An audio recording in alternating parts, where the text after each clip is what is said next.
안녕하세요, 허산입니다. 안녕하세요. 올해 초등학교 4학년인 조예린입니다. 잘 지냈어요? 네. 어떻게 지냈습니까? 학교 갔다가 밥 먹고 밥 자고. 먹고. 그래요. 훌륭합니다. 스케줄이 되게 일관적이에요. 우리 스케줄에 대해서 얘기했었죠? 맞아요. 스케줄이 스승이다. 근데 지루한 것도 있죠. 반복하니까. 지루할 때도 있고 지루 안 할 때도 있고, 그죠? 네, 잘 보내봐요. 지루하든 말든. 여기 장소는 오늘 처음 와봤죠? 네. 여기는 김해에 있는 율하선원이라는 곳입니다. 오늘은 뭐가 궁금한가요? 제가 예전부터 궁금했던 건데 네. 절에서는 네. 대체 왜 고기를 안 먹는지 아무도 안 알려주더라고요. 절에서 고기를 먹으면 안 된다라고 하던가요? 그런 얘기는 어디서 들은 것 같아요? 엄마? 엄마. 그래요. 그러면 이제 절 문방만 딱 나가면 이제 얼마든지 먹으면 되고, 그죠? 엄밀하게 말하면은 부처님 당시 때에는 고기 먹으면 안 된다는 말은 부처님께서 하신 적이 없죠. 고기를 먹으면은 안 된다라고 말씀은 안 하셨지만, 왜냐하면 그때는 탁발을 했습니다. 우리 탁발 얘기한 적이 있나요? 이제 내가 빈 바루를 들고 집집이 가서 오늘 하루 배를 채울 수 있는 음식을 한 주걱, 한 숟가락의 음식을 얻는 거죠. 줄 수도 있고 안 줄 수도 있고, 그죠? 좋은 음식을 줄 수도 있고 좀 덜 좋은 음식을 줄 수도 있고, 대신에 뭘 주든 내가 그거를 받는다. 아니에요, 이거 말고요, 더 맛있는 거 주세요, 이러면 안 된다. 이러면 좀 별로죠, 그죠?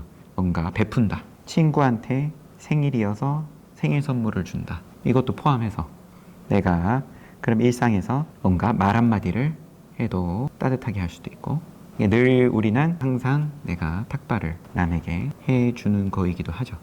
그런데 받는 사람이 주는 것에 대해서 고마워할 수도 있고 또 고마워하지 않을 수도 있겠죠. 그런 경우는 이미 학교에서도 늘 겪는 거잖아요. 나는 좋은 뜻에서 이제 뭔가를 제공해 줬는데 거기에 대해서 상대방이 고마운 줄은 모르고 가볍게 생각한다. 나의 친절을 가볍게 생각한다. 내가 준 선물을 나 이거는 별로야, 딴 거 줘. 기분이 좋아요, 안 좋아요? 안 좋아요. 탁발에서 제일 중요한 건 주는 대로 감사하게 받는다. 고기를 주면은 저는 고기는 못 먹습니다, 수행하는데 먹으면 안 됩니다 란다든지, 그러면 주는 입장에서는 조금 별로일 수도 있죠. 이거 말고 딴 거 주세요 이렇게 말하면 탁발은 기본이 주는 대로 받는다, 이런 거죠. 그러다 보니까는 부처님 당시 때에 이제 고기는 먹지 말아라 이런 말을 하지는 않았지만, 이 고기라는 게 생명하고 연관이 되는 거잖아요, 그죠? 이제 삼정육으로 보통 표현이 되는 스님 입장에서 나를 위해서 죽이는 것을 보았거나 뭐 들었거나 아니면 나를 위해서 죽였다고 추정할 만한 그런 고기는 먹지 말아라, 이런 말씀을 하신 적이 있죠.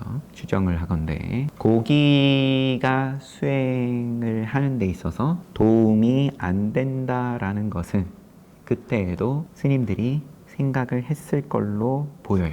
이건 이제 조금 다른 얘기로 가는데, 부처님의 제자 가운데 한 제자가 부처님께 이런 요청을 드립니다. 부처님, 우리는 더 열심히 수행해야 됩니다. 이렇게 얘기하면서 몇 가지를 얘기하는데, 두타행을 해야 된다. 두타행이라는 것은 이제 엄격한 수행 생활을 해야 된다. 그러면서 공양청을 받으면 안 되고 늘 탁발을 해야 되고, 부처님 당시 때는 누가 공양을 올리겠습니다 라고 하면은 부처님께서 그것도 받으시고 했거든요. 그걸 받아도 된다고 하셨고, 그 다음에 뭐 지붕이 있는 거처에서는 머물지 맙시다. 그러면 이제 숲에서 그냥 지내자, 나무 밑에서 지내자. 아니면 가사를 보시받지 말고 누더기 가사만 입자. 그러면 헝겊 조가리 땅에 버려진 거 주워가지고 그거 기워가지고 가사를 만들어 입고 엄격한 그런 수행 생활일 거 아니에요.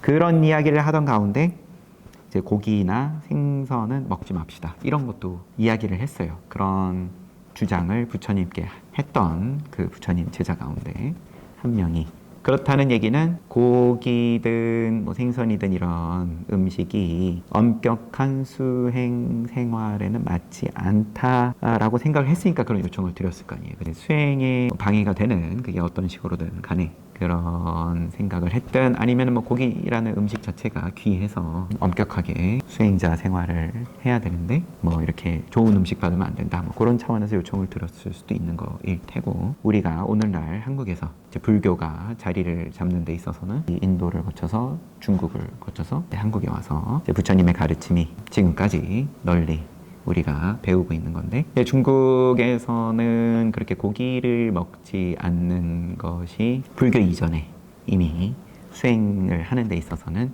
중요하다. 이런 도교를 비롯해서 이런 사상이 이미 있었기 때문에 그런 것과 같이 어우러져 가지고 오늘날 절에서 내지는 스님들은 고기를 좀 자제하는 쪽으로 우리가 상식으로 그렇게 알고 있는 거죠. 사실은 고기도 고기고 더 중요한 거는 정성이겠죠. 그죠? 그리고 혜린이가 먹는 음식에 대해서 어머니께서 준비를 할 때 얼마나 정성을 많이 들이시겠어요. 이게 고기든 버섯이든 눈에 보이지 않는 그 정성을 혜린이가 매일매일 이렇게 받아 먹으면서 이쁘게 커오고 있는 중이니까 앞으로도 그렇게 성장할 테고, 그죠? 그러니까 어머니 감사합니다 하면서 잘 먹으면 됩니다. 완전 오늘 궁금증이 싹 풀렸어요. 다행이네요. 가리지 않고 먹어보도록 노력만 하겠습니다. 좋습니다. 노력이 전부죠. 그죠? 그래요. 고기는 어쨌든 맛있으니까. 그래요. 앞으로도 고기 많이 드십시오. 다음에 또 봅시다.